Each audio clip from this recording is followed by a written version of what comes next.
I ain't here for the money, I ain't here for the fame. Though it might be nice to own a jet plane, I'ma do it off. Okay, so the biggest thing I've really learned with streaming is that when it comes to streaming, your viewership and your growth is only as going to be as consistent as you're being.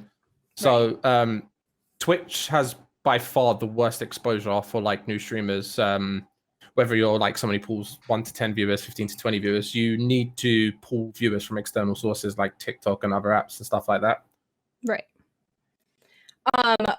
What do you say for people that are trying to go for that partnership and they're just not getting to where The they viewers, want to be? Yeah.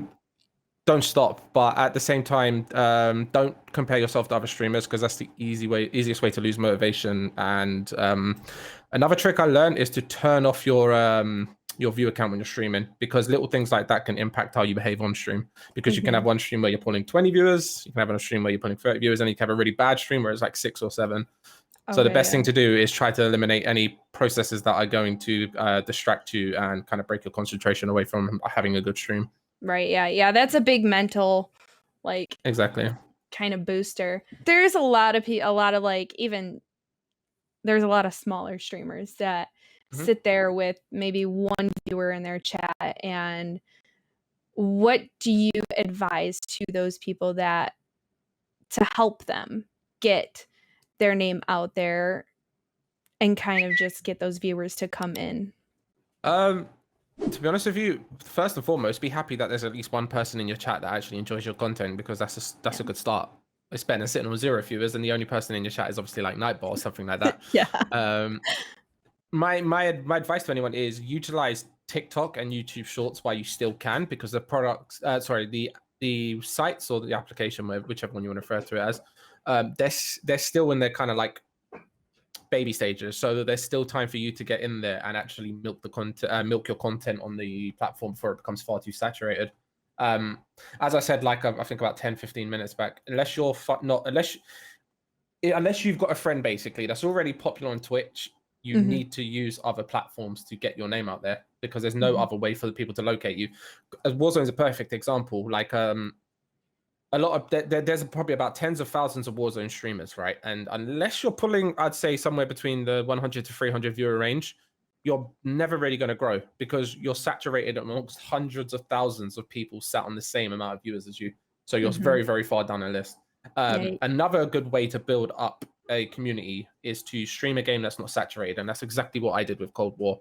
At the start of Cold War, my average was, I think it was about 18 viewers, and now when I stream, my average per month is 164. I average about 2,000 followers a month. What I did is I took a note of the times that most of the popular streamers were on, and I took note of like the viewership and stuff like that, and when was the best time to stream. And obviously I passed that same knowledge on to quite a few people that might be in my chat. I think Krolos is one of them. Ideally, try and stream when there isn't other big streamers on, because that's your chance. If you're not going to upload onto TikTok or stuff, because that's your opportunity to get viewers. Right. Because once they get on, that's your viewership pretty much gone.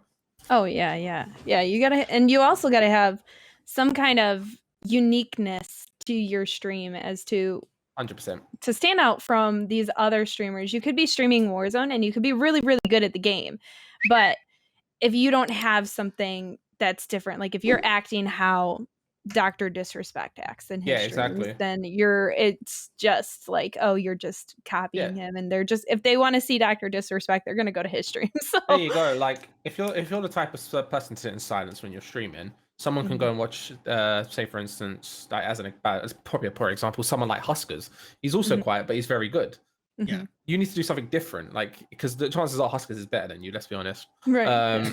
So you need to do something different. You need to, like, I don't know, like I think my niche is that I'm really interactive, so I can keep a conversation with like multiple people at a time, which keeps people in my chat, because it's like, well, if I talk to the streamer, he's going to respond and stuff like that. The best thing, like I said, is use your actual personality. Don't try to fabricate one. Like, don't try to be like overly sarcastic if you're not the overly sarcastic type. Don't try too hard to be funny and stuff like that. Just be yourself. Be you. Yeah. Right. Now, so after all this long grind for a partner, at one point from the very start, were you like, I want to try out streaming? What made you want to try it out? I was actually answering this question just before while your camera wasn't working. Yeah. I'm so sorry. I'll answer it again. I don't really mind going over it. So back on when Black Ops 2 first came out, I think Justin TV was around. I think I might be wrong, and Twitch was just taking its first baby steps. I saw streamers doing it. I was thinking, oh, this is really cool. This is something I want to get into. Unfortunately, back then I didn't really have the money and stuff. I wasn't employed or anything, and it pretty much fell through right away because once the piece of equipment broke, I couldn't replace it. So I just lost my motivation. And then during World War II, I didn't like the game, so I went back to Infinite Warfare. And one of the days that I was playing it, one of my friends like made a stupid dare and was like, "Oh, like I dare you to go live and stream it." And then the first stream I pulled, I think it was like 10 to 15 viewers, and I was like, "Oh, okay, I can like 10 to 15 people are watching me. Let me keep trying this out." The only downside from that is I did lose a lot of motivation because during Infinite Warfare, my viewership was actually at an all-time high. I was averaging about 50 viewers. And then when Black Ops 4 dropped, my average went down to 11. So you can imagine it's a massive gap. gosh. Yeah, Yeah. So Yeah. complete different fluctuation. exactly. Now, Ignore so if correct, you started on Halo, right? Yeah, I've started. Oh man, I've got a very faint memory on it, but yeah, I started out on Halo. So what made you want to move over to Call of Duty? This is the story about that's pretty ironic. So the whole backstory to it is literally I owned an Xbox 360. The Halo copy got laser burned. At that point, yeah, exactly. At that point in time, I was like really addicted to FPS games. So I was like, I really need to play another FPS game. My friend left Modern Warfare 2 around at my house, so I was like, I put it in and started playing it and stuff. Doing terrible. I just want to put it out there. I was really bad at it for the longest. And I was like, oh, this game's pretty good. And then I realized they were releasing newer CODs and stuff like that. And then eventually I got addicted to it. But as a disclaimer, if I knew skill-based matchmaking was going to be something they introduced to Call of Duty, I would have stuck with other games. I just Oh want to my be very clear. goodness, the skill-based matchmaking. Yes. That's a whole other. That's a very stressful story. We all have like such a bad experience with that, I'm sure. 100%. It's definitely tough.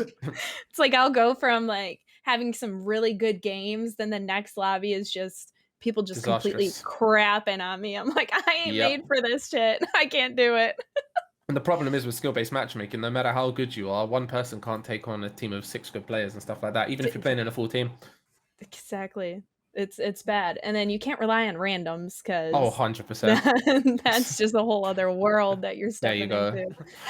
Do you think it will negatively affect somebody or positively affect them If when they switch do games? switch up games? Yeah. Oh, yeah, of course, 100%. A lot of people, Mhm. if you're a big streamer because you play one game, so if I average like 100 plus viewers on COD, those 100 plus people aren't gonna enjoy playing me playing something else Yeah. because they know me for playing COD. So you're gonna lose a chunk of your viewership, of course. Yeah. But at the end of the day, when you switch to a different game, you're gonna also attract viewers from that new game you're playing. So you're not obviously gonna get everything back overnight, but you are gonna get stuff back. It's just it could take a while. It could take a month. It could take 6 months. It could take a year. It's just about getting that moment and capitalizing on it. I think just from watching you play Call of Duty all the time, I don't think I can see you playing another game. Like it would just be weird to see you not raging on Call of Duty. To be honest, I think I'd struggle quite a lot to transition into a different game, but I don't want to like be like 6 years down the line and still streaming COD, you know. Do you want to come 'Cause play Sims? Sims. Do you know, I actually wouldn't mind if I could find a reason to want to play it. It's really relaxing. I tell you, you get off of a game of Cold War Nuketown if you're in there and you're just getting completely pooped on. Go to Sims and oh my gosh, you take your rage out on those Sims. It feels amazing. Yeah, but there's so much to it, isn't there? Like you have to tidy up, go like job, eating, showering, sleeping, all that stuff. Like I don't know if they've changed the Sims since I played it, but they used to be. Nah, like, so I many don't different do that things. to them. I just wall them up in a room and let them die. Sometimes they catch fire on their own. Oh wow. It's Are you really okay, it's like a lady? real You okay? I know I sound like really psychotic right now, but it's very like therapeutic. Okay, let's see. Networking. So obviously networking on Facebook, Twitter, TikTok, all those other platforms helps a lot. Do you think having a big following or even a lot of a notice from those other social platforms, do you think that has any kind of role into being a partner or getting partnership?